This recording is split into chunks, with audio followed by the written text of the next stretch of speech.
গল্পের নাম তোমাতেই মুগ্ধ আমি, লেখিকা সামিয়া, পর্ব 37। রায়হানের রুমের সামনে এসে দরজায় কড়া নাড়ল মেহরিন।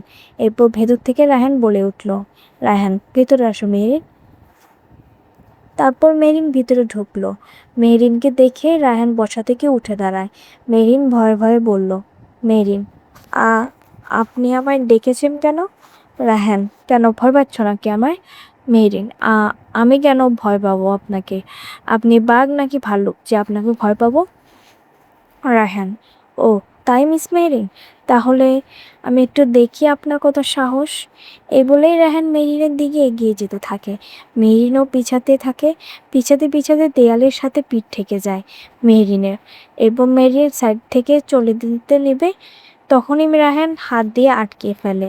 এরপর মেহরিন বলল, মেহরিন আমায় যেতে দিন প্লিজ, তা না হলে কিন্তু আমি আন্টিকে ডাক দিব। রায়হান, তাই নাকি? আচ্ছা তো ডাক দাও, তারপর তোমার আন্টি এসে এইসব দেখুক। আর তখনই মেহরিন চিৎকার করে বলল, মেহরিন চুপ করুন নির্লজ্জ লোক একটা, সরুন, আমার যেতে দিন বলছি। রায়হান, তার আগে কি জন্য ডেকেছি সেটা তো শোনো।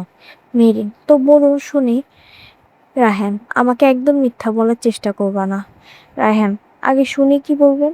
রায়হান, তোমার রাকিবের সাথে কোনো সম্পর্ক আছে? মেরিন একটু ভাবলো, তারপর বলল, মেরিন, হ্যাঁ আছে তো, অবশ্যই। কেন, আপনার কোনো সমস্যা? রায়হান চিল্লিয়ে বলে, কি? কিসের সম্পর্ক? মেরিন, আহা, একটা ছেলে আর একটা মেয়ের মধ্যে কি সম্পর্ক থাকতে পারে আপনি সেটা জানেন না? রায়হান, মেরিন আমায় রাগাচ্ছ কেন? মেরিন, আপনি রেগেই বা যাচ্ছেন কেন? রায়হান কিছু বলবে তখনই মেরিন এক দৌড়ে বাইরে চলে যায়।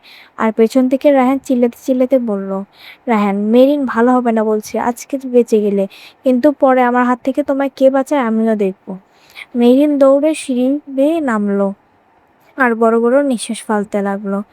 তখনই নাজমা চৌধুরী এসে বলল, নাজমা চৌধুরী, কি হয়েছে মা, এইভাবে হাঁপাচ্ছ কেন? মেরিন, কিছু না আন্টি। নাজমা চৌধুরী, আচ্ছা আসো বসো এইখানে। এই বলতে বলতে মেরিন আর নাজমা চৌধুরী গিয়ে সোফায় বসলো। মেরিন, আচ্ছা আন্টি, আপনার ছেলেটা এমন কেন বলেন তো? নাজমা চৌধুরী, কেন, ও তোমার সাথে কি করেছে আবার?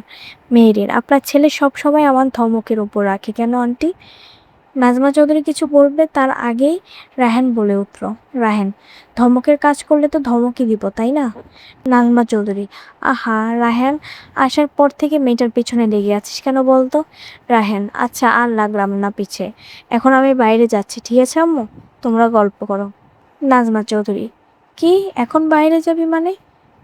তো মেহরিনকে ছেড়ে দিয়ে আসবি না?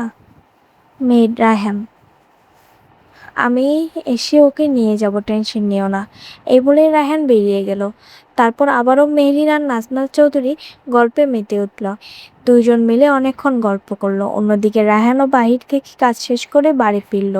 রায়হানকে বাড়ি ফিরতে দেখে নাজমা চৌধুরী বললেন, নাজমা চৌধুরী, রায়হান বাবা, ওর একটু বাড়ি অব্দি ছেড়ে দিয়ে আয়, ওর বাড়ির লোক তো টেনশনে আছে মনে হয় তাই না?